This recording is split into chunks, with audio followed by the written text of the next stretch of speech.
guys, today we are going to be doing one of my absolute favorite things, and that is just to complain about makeup, roast myself. We're going to be talking about makeup products that I wish I never bought. Some of these I didn't expect to be as bad as they were. Some I'm like scratching my head being like, why did I buy that?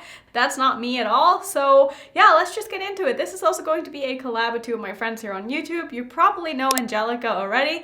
We've done a collab here in the past. I've actually collabed with the other person as well, but Angelica Nyqvist is a Swedish YouTuber. She is very into color. Absolutely love her. She is one of the people who made me start my channel in the first place. Been watching her for years. I'm honored to collab with you again, Angelica. Her channel will of course be linked down below in my description box, as well as up in the corner if you want to go check her out. The other person that I'm collabing with, like I said, is also someone that I've collabed with in the past, and this is my friend Leorah. I love her channel. She is one of the most artistic and colorful people on the internet. I mean, if you go to her channel, you will not be bored. Her looks are out of this world. She loves to experiment. She's very, very good at coming up with very creative and very dramatic and bold, and she's just a very colorful person in general, and I just really like her persona as well. She's a very just down-to-earth, very grounded person who still has very strong opinions about things, and I respect her a lot. So I think that you guys would absolutely love both of their channels. Like I said, links will be down below in my description box. Let's get into talking about all of these products that I should not have bought.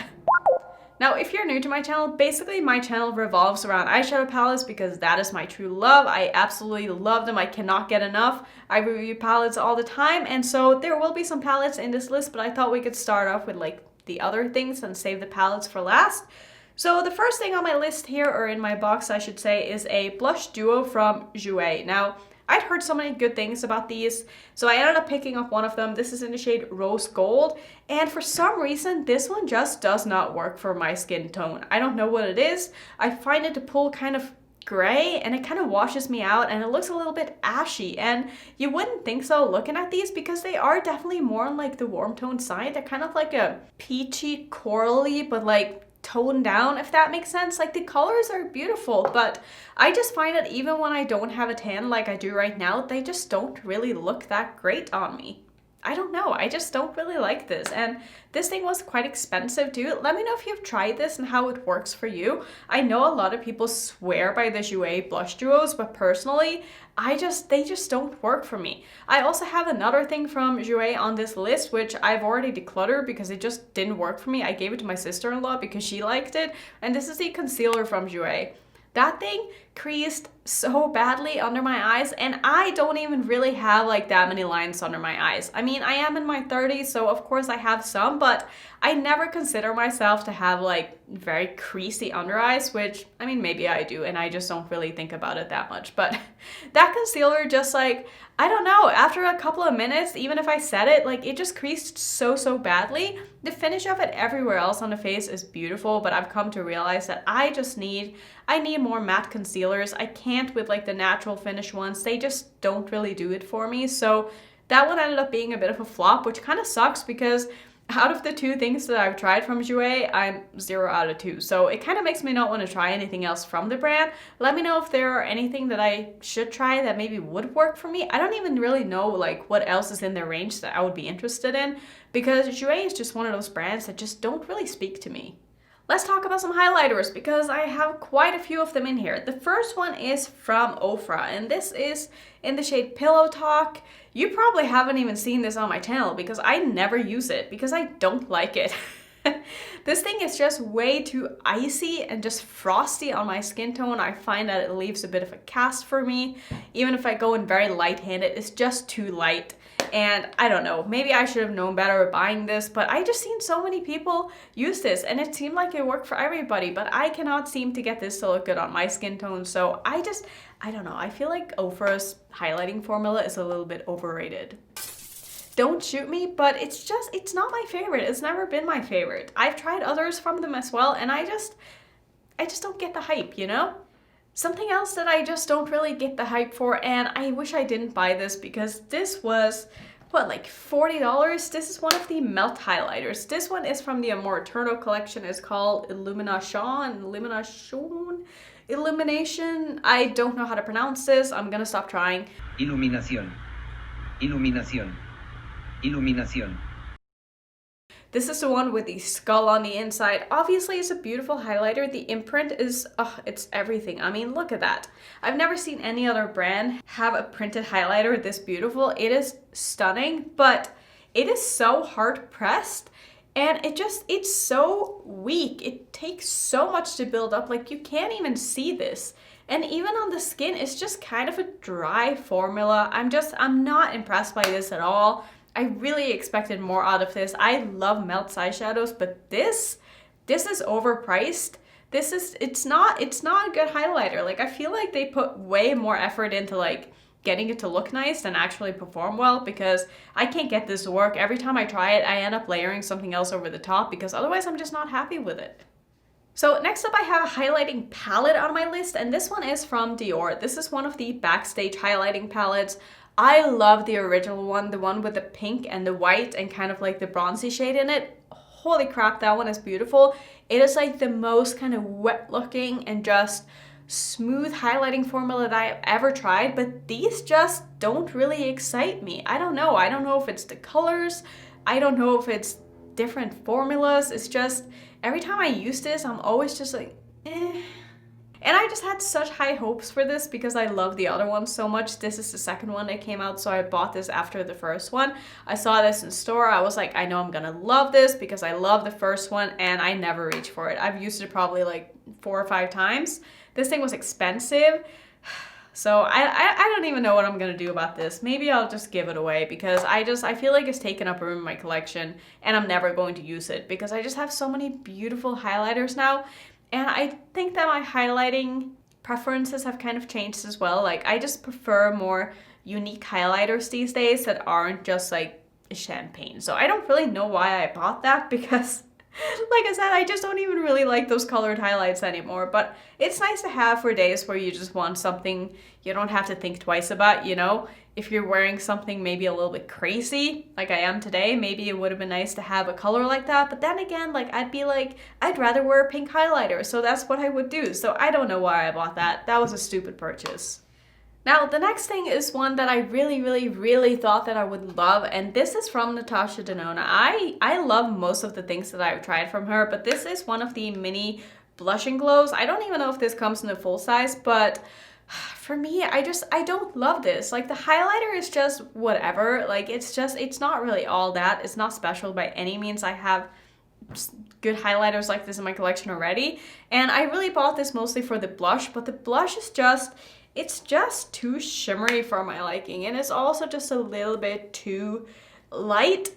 Now, personally, I prefer my blushes to be a little bit darker, and I don't really like using my blushes as like a hybrid like Angelica does. I know you love that, and I'm pretty sure you have this and you love this as well. But for me, I prefer to have either a blush and a highlighter, or a blush that has a little bit of sheen to it but doesn't look like a highlighter, you know? Like, I don't like glowy products, but I like something that has a bit of a natural finish, if that makes sense. Unless it's a highlighter, then I love glowy products. But other than that, for my oily skin, I just don't like something that goes on too shiny on my face in places where I feel like I might end up looking oily later. And I just don't want my cheeks to be like super glowy. I don't know. I just don't really think it looks that great on me. And the highlighter in this is just whatever. So I never find myself reaching for it just because it's just not that great.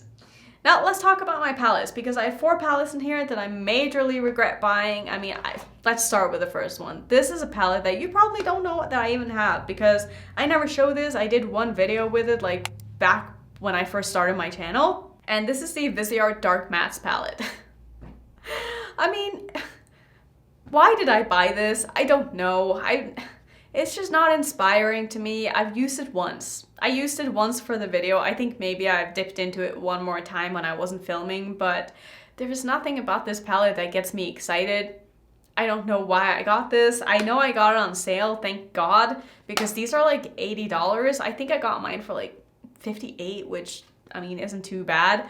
But this is not going to survive my upcoming declutter, I'll tell you that much, because I never reach for that. Another palette that I bought that just ended up not being worth the money at all, and it's just not very good quality. This is the For the Love of Fall palette by Lovelux Beauty. Here's what the palette looks like. Beautiful palette, beautiful colors, performs like shit. I just didn't like this. I felt like the mattes were just not very pigmented. They didn't blend very nicely into each other. It was a mess. I mean, I did a video with this and I hated it. And also the packaging is so cheap. Like, look at this. There's stickers on the back with the names of the shadows, and this palette was $35. I mean, come on. Like, I expect more. I really thought this palette would be bigger as well. And I just feel like this is something you would get on like AliExpress for $10. Like, this is not worth the money at all. The formula is kind of crap. I don't know why I bought that. Now, the last two palettes, I'm disappointed in both of these, to be honest. And the first one is the Anastasia Riviera palette. I know a lot of people love this, but I just was not impressed. This was my first ABH palette that supposedly had the good formula. I have the Subculture, which I really like. And then I got this because it was like the most colorful palette that ABH had come out with in a while, or really ever since I got into makeup. So I bought this, I did 10 looks with it for my video. I ended up filming like 14 because 3 of them just didn't work out. I didn't like them. There's nothing special about this palette. It's just so whatever. And the color story is really not that great. The shimmers are also kind of whatever. I know a lot of people love them. I just don't get it. I just don't get the ABH hype. I don't know. I felt like the purple was really hard to work with. The brown was really hard to work with. They wouldn't blend out. They were just kind of patchy. I don't know. I wanted to love this more than I did, and I just don't. I just don't understand. I don't get the hype for ABH. I know that they are like praised for being like one of the best formulas, especially when it comes to like neutral looks, but since I don't care for neutral looks, I've never tried like their, you know, soft glam and like modern renaissance and like whatever else palettes that they have come out with. What was the other one that was the neutral palette? Oh, the Sultry Palette. I haven't tried that one either. It's just too many browns for me, and I just don't get the hype over their formula. Another formula that I was also so excited to try when I first bought this just ended up being very let down because it's just not that good. This is the Hallberg Spectral palette. I did videos with this and I just don't understand. I don't get it. This glittery shade down here is so dry to the touch, has so much fallout. It's kind of hard to work with, and that formula just doesn't really go with like the rest of the formulas in this palette. I also had some patchiness issues with this occult shade. It's not bad, it's not terrible, but it's not my favorite. Also this one right here, this one, and this one, they're just kind of flat, satiny shades that just don't really have anything going for them. I'm just like, I expected more because so many people rave about Linda Hallberg, and I'm just not really impressed, you know? The mattes were okay. I didn't have really too many issues with the mattes, but I just expected more. This was also a pretty expensive palette, so maybe my expectations were too high going into it, and that's why I didn't end up liking it. The packaging is beautiful. I just wish that the formula was a little bit better. Let me know if you tried any of these products and like what your experience with them was. I know that makeup is obviously very personal and everybody likes different things in their makeup. Something might work for me that doesn't work for you, and vice versa. It's just how it goes because our skin types are different, our preferences are different, and that's kind of the joy of makeup. I really like that everybody likes different things and it makes them more exciting, you know? Like, what fun would it be if everybody liked all the same products? I don't think it would be very fun at all. So that's gonna be it for today's video. Don't forget to check out Leorah and Angelica. Thank you so much, you guys, for collabing with me. This was so much fun. I can't wait to watch your videos. Thank you so much to you guys for watching. If you are new to my channel, don't forget to subscribe. Here's some more videos if you want to watch some more, and I will see you all in my next video. Bye.